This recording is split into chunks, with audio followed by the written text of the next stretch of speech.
Madame, Messieurs, bonsoir. Jeudi 18 avril 2024, bienvenue dans le 22-30. Le Togo tend progressivement vers son ambition, celle de porter à 10% la contribution des télécommunications au PIB national. Des réformes ont été menées dans le secteur par l'ARCEP grâce aux instructions et à l'appui du chef de l'État, Faure Sozina Gnassingbé. Nous revenons sur les plus récentes en début de ce journal. La Force Sécurité Élections législatives et régionales FOSELR met en œuvre toutes les stratégies pour assurer la sécurité du processus et préserver un climat de paix au Togo. Les actions menées sur le terrain de par cette force de sécurité à suivre dans un instant. Vers un régime parlementaire au Togo, le train est en marche, un choix, réaffirmation de la souveraineté des citoyens. Mais pourquoi dit-on que ce régime donne la souveraineté au peuple? Les réponses à suivre. Et puis sécuriser son identité numérique pour être à l'abri des hackers. Des médias togolais ont reçu des compétences à la matière, désormais prêts à servir de relais pour une lutte plus efficace contre la cyberattaque. C'était les titres. Porter à 10% la contribution des télécommunications au PIB national, le Togo fait un pas progressif vers cette ambition et le chef de l'État y attache une attention particulière. Sur ces instructions et avec son appui, l'autorité de régulation des télécommunications électroniques et des postes, ARCEP, a mené un certain nombre de réformes dans le secteur. Les plus récentes avec Dodo Hari. Le secteur des télécommunications contribue aujourd'hui à hauteur de 8% au PIB national.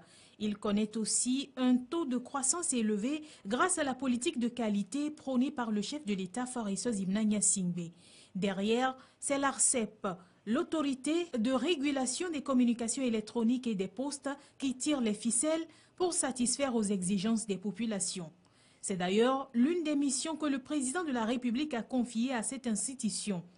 Les autres, qui ne sont pas des moindres, consistent à mettre en place les conditions favorables à une concurrence saine, loyale et non discriminatoire sur les marchés des communications électroniques et des postes et favoriser l'accès au plus grand nombre à des services de qualité à prix abordable. L'institution étant dotée d'une autonomie financière et de gestion, a entrepris un processus de restructuration du secteur avec l'aval du chef de l'État, ce qui a permis de mettre en place une politique de plafonnement des prix qui rend les coûts de communication plus abordables dans une certaine proportion.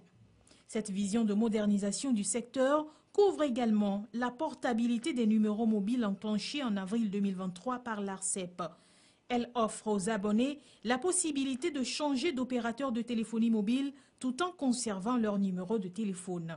Le processus met également en concurrence les deux opérateurs de téléphonie mobile que sont Togocom et Move.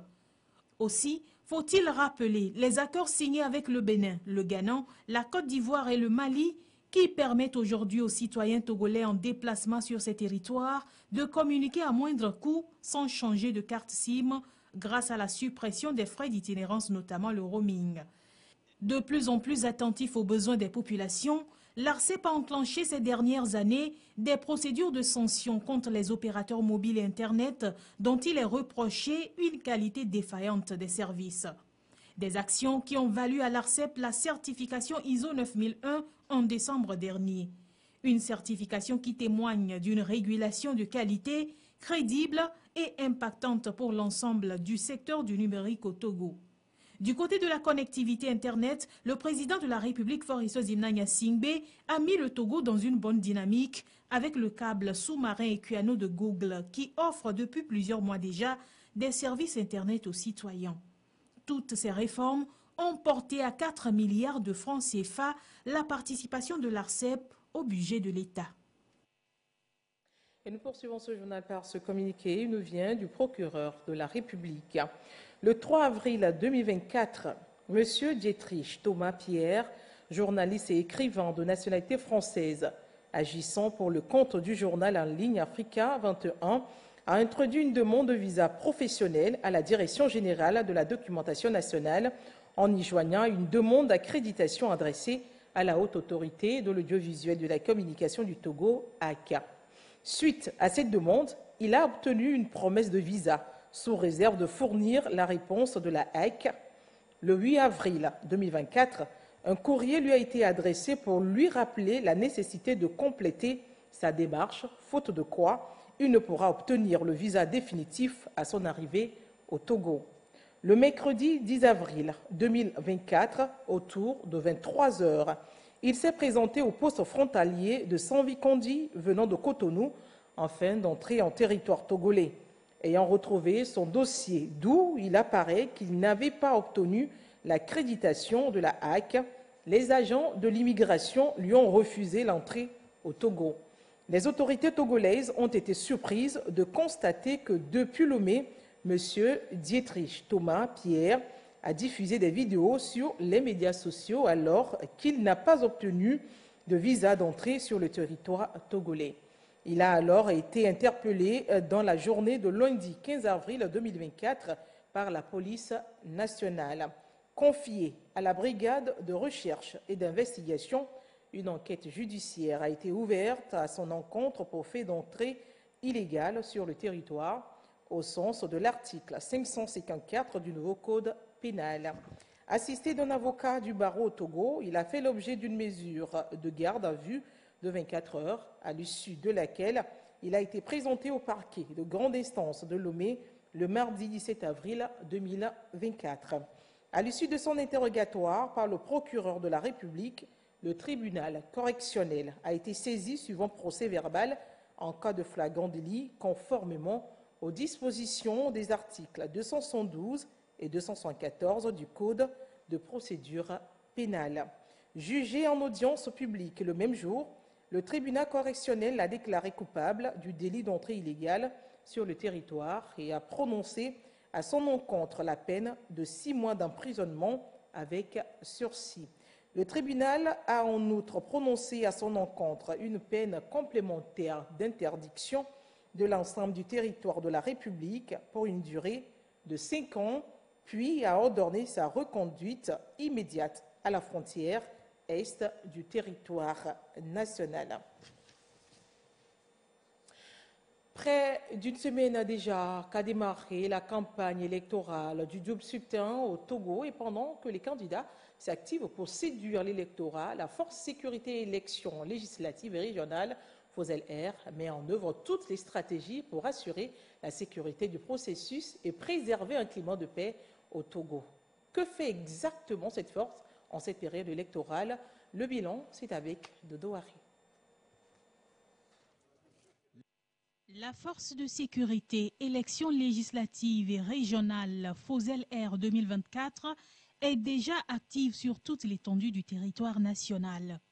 Sur le terrain, elle met en pratique les connaissances et aptitudes acquises pour sécuriser le processus en cours.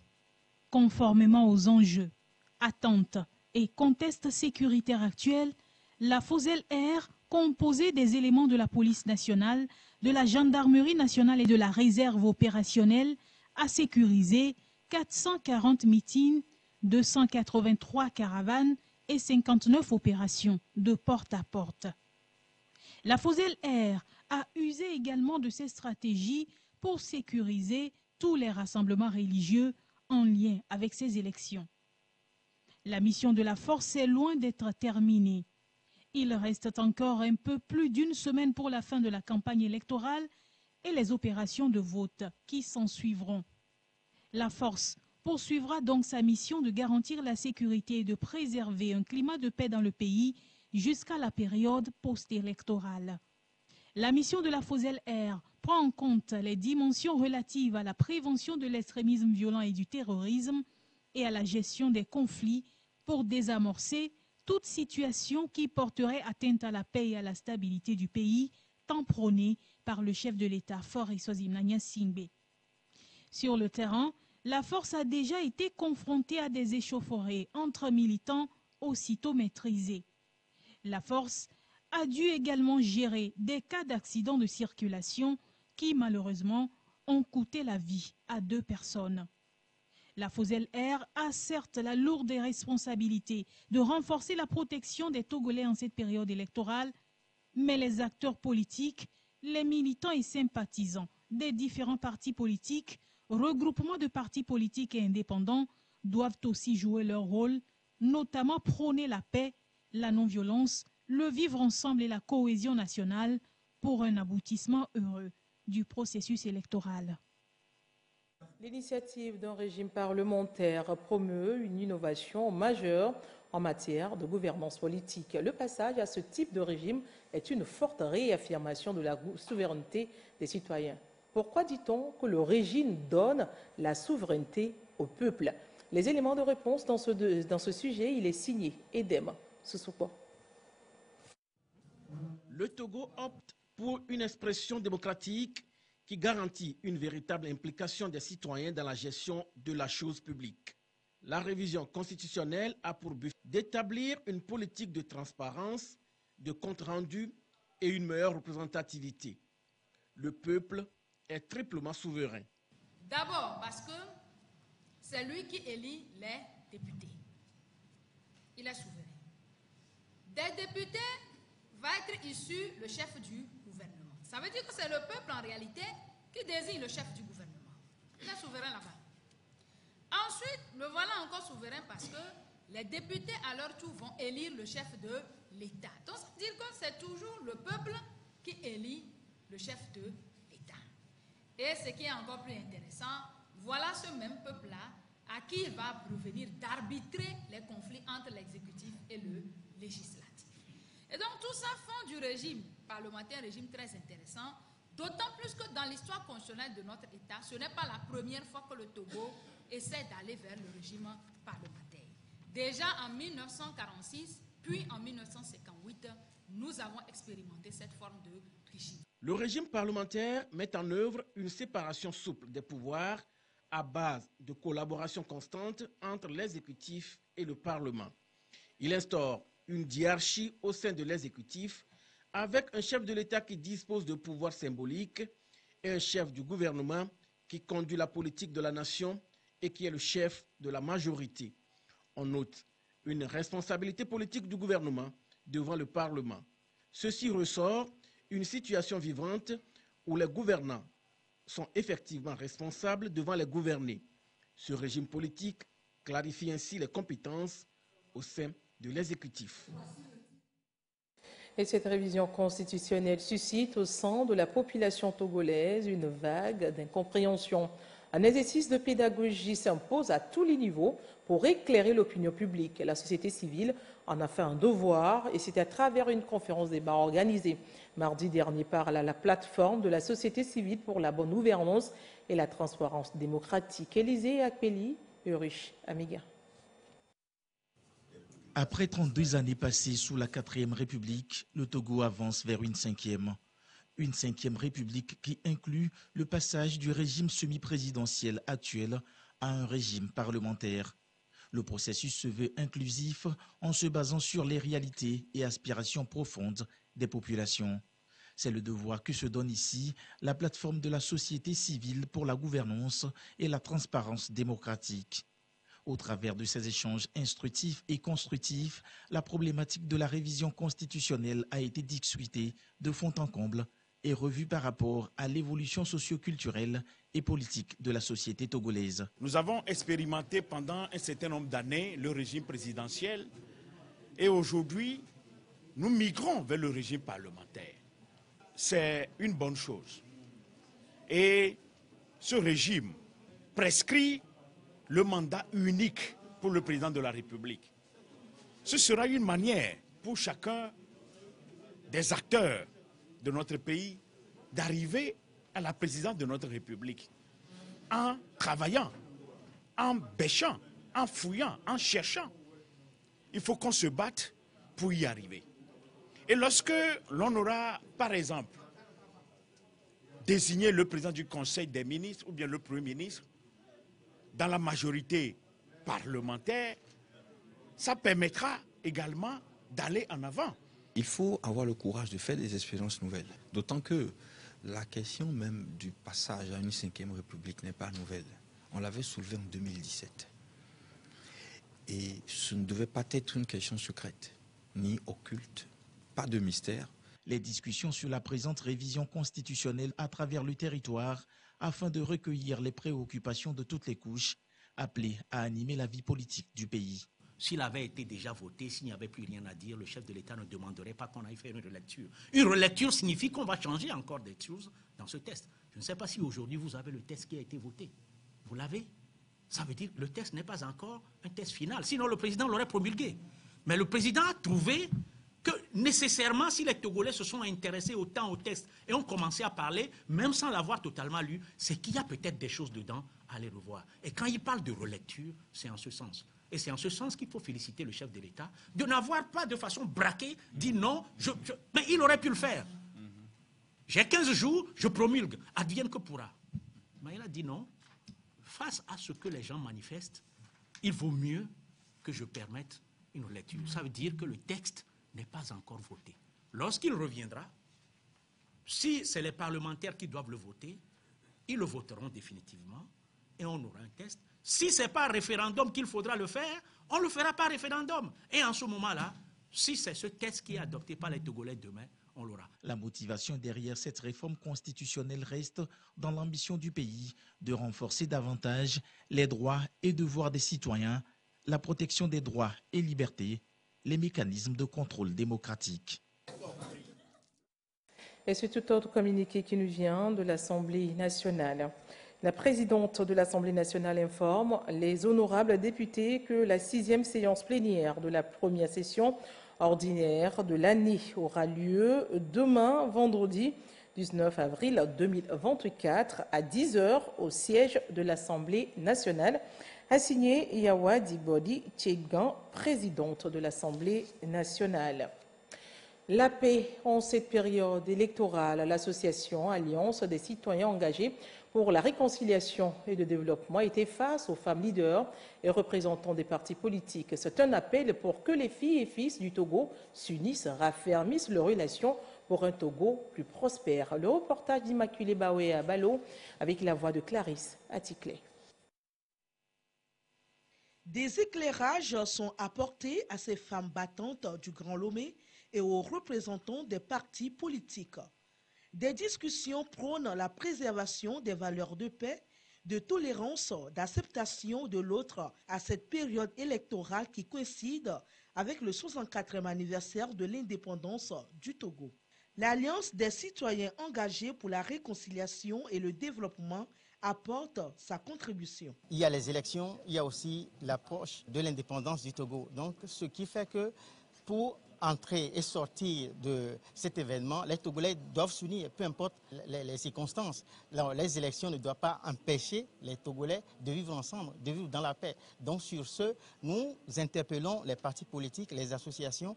Le peuple togolais en général a observé ce climat de paix-là et a célébré dans la joie, dans la paix, la fête de l'indépendance. L'acceptation mutuelle, les relations humaines, le vivre ensemble sont entre autres les sujets qui ont meublé les discussions. Ça permettra aux partis politiques aujourd'hui qui sont aux affronts de savoir parler, d'éduquer leurs militants pour qu'il y ait de la retenue dans les propos, ce qu'on doit dire à la population pour que cela n'incite pas la violence. L'association Alliance des citoyens engagés pour la réconciliation et le développement encourage toute la population togolaise à adopter des comportements de paix. Le haut des fake news peut aussi avoir des conséquences sur l'économie d'un pays. Il influe sur la relation qu'a ce pays avec les investisseurs en entraînant un manque de confiance, une perte de crédibilité de ce pays. Quels sont les impacts des fausses informations sur l'économie?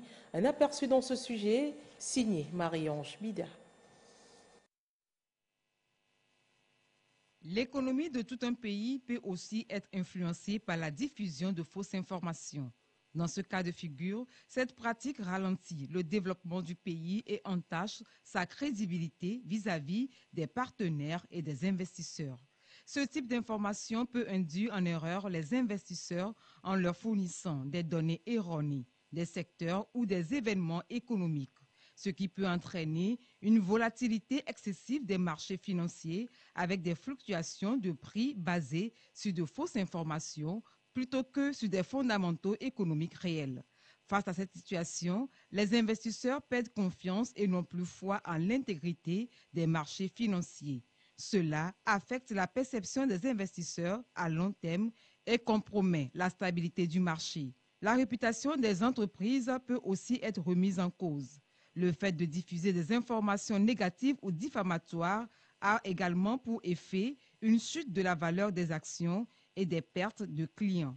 En influençant les décisions d'investissement et en perturbant le fonctionnement normal des marchés financiers, les fausses nouvelles peuvent avoir un impact sur l'économie réelle et cela peut affecter la croissance économique, l'emploi et le bien-être des citoyens. Atténuer ces risques liés à la désinformation revient à renforcer la transparence et la fiabilité des informations financières, promouvoir l'éducation financière pour aider les investisseurs à évaluer les informations avec un œil critique et appliquer des réglementations strictes pour lutter contre la diffusion de fausses informations sur les marchés. Et il va de la vie de l'économie du pays et de sa relation avec les investisseurs. Des luttes contre ces fake news reste la protection des données. Et justement, la cybersécurité au cœur d'une formation des 15 et 16 avril dernier, c'était à Kalimé. Ils sont 19 participants issus des médias publics et privés, de la Maritime et des plateaux invités à cette rencontre. Le but de Média Togo, initiatrice de cette formation, est de renforcer la compétence et compréhension de ces professionnels de médias sur le phénomène pour une meilleure protection de leurs données dans l'exercice de leur profession. Reportage. Facebook, WhatsApp, TikTok ou Google, ces applications et moteurs de recherche constituent-ils des dangers pour nous? La réponse est oui. Pourquoi? Parce que nous laissons des traces à chaque minute, chaque seconde que nous nous connectons. De milliers de données collectées par ces moteurs rendues publiques peuvent être interceptées par des hackers et porter préjudice à l'auteur. Pour amener les journalistes du Togo à être à l'abri des menaces, une formation sur la cybersécurité leur a été organisée à l'initiative de Média Togo. Nous avons pensé qu'il était quand même important de réunir des journalistes du Togo, surtout ceux de la région maritime et des plateaux, pour leur inculquer des notions de cybersécurité. Il est important que les journalistes comprennent les menaces et les vulnérabilités qui existent aujourd'hui à partir des activités que nous menons en ligne. On a fait des exercices pour les amener à comprendre ce que c'est que la cybersécurité. On a fait beaucoup de démonstrations pour qu'ils voient un peu les menaces qui sont là et pour qu'ils voient aussi notre vulnérabilité en nous connectant par exemple à un Wi-Fi gratuit. Des activités pratiques ont permis à ces professionnels de médias de mesurer les dangers qu'ils encourent et d'y mettre des garde-fous. Aujourd'hui, j'ai appris comment sécuriser mes données à travers la VPN, comment vérifier les emails. Il y a des faux emails que les pirates nous envoient, les collecteurs. Après Kalimé, la même formation est prévue pour d'autres médias. À Kara. L'Office togolais des recettes procède depuis un moment déjà à la vérification de la TVM, taxe sur véhicules à moteur de l'année 2024. Et nombreux sont ces Togolais détenteurs de véhicules toujours sceptiques à honorer cet engagement citoyen, s'interrogeant sur le but de cette taxe. L'importance de la TVM, c'est avec Gisèle Kozona. Je l'ai payé en novembre 2023. Et je suis obligé de faire la TVA de 2023. Est-ce que nous sommes d'accord? Je le fais le 30 novembre 2023. En janvier 2023, si vous me dites de payer 2024, vous me dites de payer TVA, je ne suis pas d'accord. Mal informé, ce propriétaire d'engin pensait être en conformité avec le paiement de la taxe sur les véhicules à moteur TVM. Son cas n'est pas isolé parmi les autres conducteurs. Lors des contrôles, la carte grise des contrevenants a été saisie, Massaoudou étant du nombre. Il a pu récupérer sa carte grise après avoir réglé la TVM avec une pénalité, comme en atteste le récépissé délivré lors de son interpellation. Pour moi, c'est chaque année je dois payer parce que la voiture, on a fait les choses. C'est en octobre. Là, ça veut dire que fin octobre, je dois venir payer mon TVM. Là, on m'interpelle, on me dit que c'est fin mars. Maintenant, ils ont retiré ma carte grise et je suis venu retirer ma carte grise et j'ai payé la TVM. Les pénalités m'ont coûté 1500. Je ne savais pas que j'ai pris du retard. Donc ce que nous allons demander à l'OTR, c'est de nous sensibiliser davantage. Ces documents constituent la preuve de votre conformité.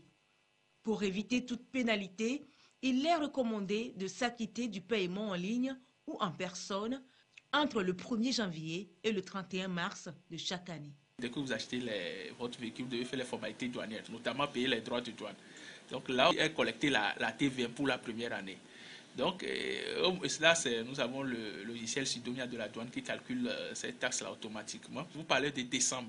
Ça veut dire que, quand je parle, ça veut dire que la taxe est payable au prorata temporis. Donc ça veut dire qu'il ne reste presque un mois pour la fin de l'année. Donc si le tarif est de 15 000, le contribuable n'aura pas 15 000 sous son bulletin de liquidation, mais il aura 15 000 fois 1 sur 12.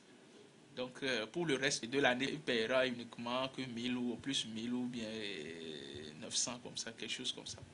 Et par rapport à la TVM pour le compte de l'année de l'immatriculation. Et maintenant, la loi dit pour les années qui suivent, le contribuable a l'obligation de se présenter, de faire sa déclaration, que ce soit en ligne ou soit au guichet de l'Office togolais des recettes avec une copie de sa carte grise entre le 1er janvier et le 31 mars de l'année. Contribuer au paiement de la TVM revient à participer à la construction des infrastructures routières du pays, une obligation bien comprise par certains contribuables. C'est normal qu'on s'arrête pour procéder au contrôle. C'est avec ça qu'on peut pouvoir arranger le pays. Pour l'avancée de ce pays, il est bien normal que tout citoyen se libère de cette taxe. Nous sommes appelés à construire notre pays. Et dès que l'État déploie tous ses moyens pour entreprendre de grands travaux, notamment dans les infrastructures routières, il faut trouver aussi des moyens pour financer l'entretien. Le paiement de la TVM a été instauré au Togo en 2020. En plus des véhicules de transport de marchandises et de personnes, les 2 roues motorisées participent également à cet effort. L'une des obligations citoyennes également, c'est le respect des symboles de la nation, le drapeau, l'hymne national, entre autres, des éléments qui appellent à l'unité nationale. En prélude au 27 avril, la fête de l'indépendance, nous vous proposons ce dossier sur l'importance du respect des emblèmes. Nous retrouvons Immaculée Bawea Balo avec la voix de Sandra Aziagui. Les emblèmes renferment des valeurs autour desquelles se rassemble le peuple togolais. Vis-à-vis du drapeau flottant, de l'exécution de l'hymne national et de la devise, tout citoyen a l'obligation d'adopter des attitudes correctes. Quand on entend chanter l'hymne national, on doit se sentir appelé en quelque sorte. C'est là le rôle de ces emblèmes en réalité. Et quand on voit les armoiries, on doit en même temps faire preuve de respect parce que c'est aussi le symbole de l'État togolais. Quand vous êtes togolaise, je suis togolais, on se croise quelque part, rien qu'avec l'hymne, on devrait pouvoir se sentir proche l'un de l'autre et se défendre. En voyant le drapeau togolais, on doit tous comprendre que là, il est question de notre nation et rendre hommage. Donc en réalité, les emblèmes sont très utiles pour rassembler et pour renforcer le sentiment d'appartenance. Il est du devoir de tout citoyen responsable de ressentir ce sentiment d'appartenance à une nation. Témoigner du respect et honneur à ces emblèmes reste un devoir citoyen. Bonjour, tata. Quand on voit le drapeau togolais, on ne peut pas passer comme si de rien n'était lorsqu'on est citoyen togolais. On doit s'arrêter un instant et rendre hommage à ce drapeau-là. En acquérant le statut de citoyen togolais, c'est qu'on a accepté faire partie de la nation togolaise.